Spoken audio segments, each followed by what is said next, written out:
Hey Sixers, welcome to another week. You've only got 2 weeks left of being year six before that's it, the end of the Wyndham career. So things are really flying now. We're going to start this week with a completely new topic in English. We're going to be looking at play scripts for the rest of the week. Now, play scripts are one of my personal favourites. I find them completely different to anything that we've written before, and quite easy to sort of get your head around. Oh, sorry, quite easy to sort of get your head around. Uh, how to write them and what's needed. Really, they're not very complicated. We're going to be using stage directions today. That's what we're going to be concentrating on because we're going to be directing our own play by the end of this week. Now, we're very aware that some of you are going to be doing this play by yourself at home, so you will be the only character. If you can draft in mum, dad, or sister or brother or anybody else you live with, by all means do that. It would be great to see an end product at the end of the week with them in it as well. Or if you're at school, obviously in twos practicing, and then you can perform at school as well. So we're going to get kicking off. This then is a play script that we're looking at. Obviously, they don't have to have a picture in there. That's just there just to help. And what I want you to do is read through this play script and try and work out what each of the sorts of colours represent. Okay, so you've got a purple bit there, green bit, the blue bits, the dark blue bits, and I think orangey red bits as well. What do they all represent? What are they all in this play script? So pause the video there. Have a quick read, have a quick discussion at school or at home, and then play to see whether or not, see how many you got correct. Off you go. Okay, so, I'm just dropping everything today. So hopefully you've had a bit of a discussion just now about what these colours mean. And I'm going to drop this down here. So these are the colours that they've got here. So the purple bit here is setting the scene that we've got. You can either just say scene setting, or setting the scene, as they said. Quite personally, though, if I read this, the Mad Hatter, Dormouse and Hare are sitting at a table having afternoon tea. Yep, fair enough. It's giving me the three people who are there. It's telling me they're at a table, and what they're doing. There's not really much else sort of describe. Whereabouts is this? Is this outside? Is this inside? At night time, evening? Whereabouts are we? So when it comes to writing your own, I would give more than that.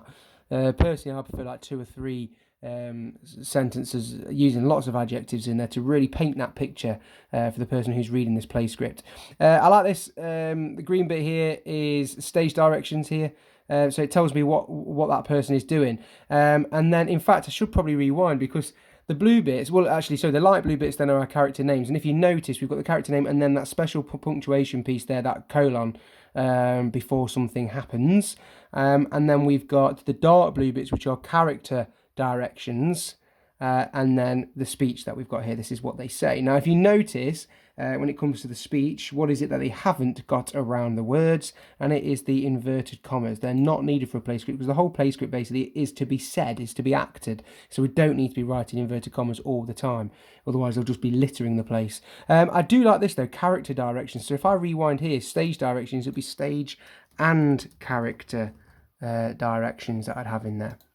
Oh, I just added a page, I didn't mean to. So if I read this then, these sort of character directions give this person, whoever's playing the Mad Hatter, give this person a bit of direction about what to do within this bit. Starts for a moment, pauses, and a broad grin appears across his face. He gets out of his chair and walks across the table towards Alice. It's you. So it really tells the actor, whoever Mad Hatter is, what to do, and quite a bit about how he's feeling. A broad grin across his face, we could sort of depict how he's feeling there as well.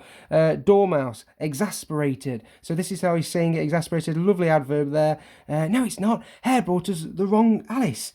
And then Hare again gasps.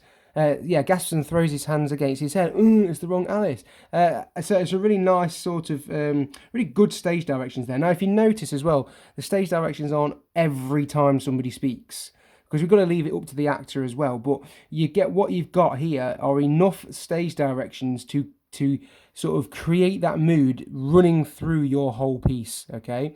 So it's not like we've got exasperated and gasps, and to the rest of the characters, we can say a bit, not necessarily panic, but maybe confusion going off, maybe a bit of frustration that's going off throughout the whole thing. We haven't got lovingly and happily, okay? That sort of feeling going through this. The feeling is quite obvious as we're going through it. And then every now and again we just throw in another one, whispers down here as well, just to sort of tell the actor what it is that they need to do. So what you're going to be doing then is you're going to be looking at these which bits? Stage directions, the green bits, and these blue bits. The blue bits, the character directions, are the sort of the main thing you'll be doing for the rest of the day. So what we've got here is just a random play. We've got a narrator here. Now the good thing about a narrator is it can set the scene. Or he or she or they can set the scene instead of just writing down a scene description, and then it's up to the director to set the scene like that on the stage. Narrator can come, and we use these quite a lot in primary schools because we've not got loads of money to create these amazing piece of scenery. It then says what it is that's happening and sort of puts the audience, or tells the audience what it is that they're looking at and whereabouts in the play they are. You don't have to have a narrator at all. Please don't think you have to have one of them. You could just set the scene, so the director can see what it is that it needs to look like. You then have this piece of work. I've got it here, so here you go. You're going to have just a little bit of it to start off with, but we'll come to the rest of it, don't worry. And what I want you to do is add your own character directions in here. So we've got the scene, setting the scene there. We haven't got any stage directions, so we haven't said about where they're standing on stage. So maybe you want to add a line in there. It might be that that Alex runs on stage right. I might put. Obviously, then I'll try and make that bigger. Well, I suppose that makes sense if I put it there. I was going to make it a bit smaller, but there you go. So, and then also your stage directions are always in italics as well. Okay, so Alex runs on stage right, and then it's up to you what you want Alex, or how Alex, what he does and how he does it. So I'll put here verbs and adverbs, please. So your doy bits and how they do them as well. Your descriptive words for your verbs, please. So just fill in these 4 bits first. That's all I want you to fill in. So pause the video for now, and then we'll come on to see what I've done, see if it's anything like yours. Off you go. Okay, so let's have a look what I've put then. Let's see if yours are anywhere near what I've been saying as well. So Alex runs on stage right. I've put holding his hands above his head, screaming. So that's what he's doing. That's his verbs. And then that's, and screaming again is another verb, isn't it? That's no adverbs in there. It's an earthquake. So it sort of tells us what he's doing there and how to say it as well. Then this bit, Odysseus. I mean, I reckon Miss O'Riordan will know how to say that. She knows everything. Odysseus? It's been a long day. Odysseus. Says it sounds more like the footsteps of a giant. Nick, I can read that one. Nick then says, look out, but how? Is he whispering, look out, look out, look out, look out? Let's have a look what he's doing. Oh no, I've done both of them. Oh no, what an idiot. There we go. He's running for cover. So there's his verb. He's running for cover. Look out, look out. I could put running for cover. I can say where. I could say, or I could put here actually. I might put another stage direction on here. Nick runs center stage. And then let's make that a bit smaller. And let's put italics in there. There. Okay. And then running for cover. So now, because I've used run there, Nick runs centre stage. Let's say darting for cover. Look out, look out! And then I'm going to give it, like, I've obviously just given this away. We'll rule that out. And then Andreas, pointing into the distance. There is a giant coming. Now, I might say pointing into the distance. I'm going to use an adverb there, actually. Violently. I've run out of space there. Obviously, you can just make your writing a bit smaller. Pointing at a distance, violently. There is a giant coming. So that's how he's pointing. Actually, I don't need a comma there then, do I? There we go. And then Nick. He's as big as 20 men. And then Alex. Now, I had a bit of discussion with myself. You don't necessarily have to use the punctuation they've used. So fill colour there. Let's get rid of that. Oh, what's that? And that one then. There we go. You don't have to use the exclamation mark at the end there if you don't want to. I'm going to try and get rid of it. Because what I've done here is I said whispering in shock, because I sort of wanted it to be like, so okay, is this an earthquake? Sounds more like the footsteps of a giant. Look out, look out.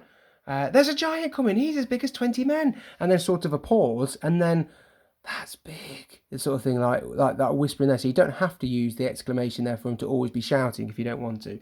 It's up to you. You're the director. You're the writer here. You're the screenwriter. So I've put here verbs and adverbs. So I've also put these up if you need to read them. This is a massive list of verbs. I get rid of that word adverbs then. It's a massive list of verbs. If you go onto this website, I've put it on a link on today's post as well. You'll go to a website with I think 700 verbs on there. Really basic ones like to ask, but then there's loads of other ones as well. Consult someone. Okay, to consult someone it means to ask their opinion, to see what they've got to say. So there's loads of different verbs on there should you need them, and then the same for adverbs. Same website, another list there for you to go on, and just some just to have a look at. I've also put pictures, these 2 pictures up for you to engage with. So what I want you to do then. Here is your play script, and it needs the stage and character directions in there. Now, there's not really a place to put stage directions in, but just do what I did and add them in. If you feel like you want someone to sort of walk around on stage, that's up to you. And then your character directions then to go inside these brackets. Now remember, you don't have to stick with the exclamation marks if you don't want to.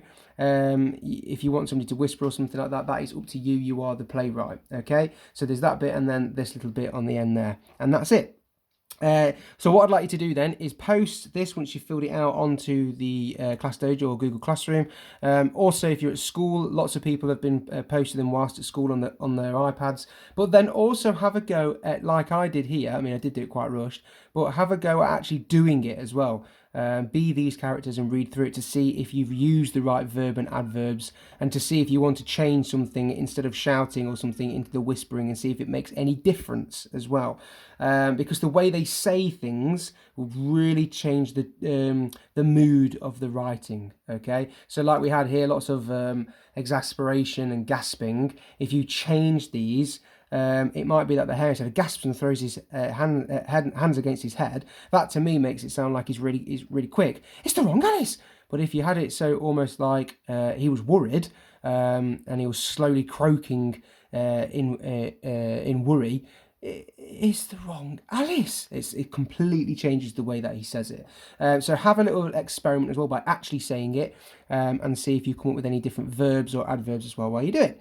And good luck. I'm going to be looking forward to seeing these. And also, if you're feeling brave, post a video of yourself actually saying these words how you've written it, and keep it in this stand, don't I? It's time for me to go. See you later.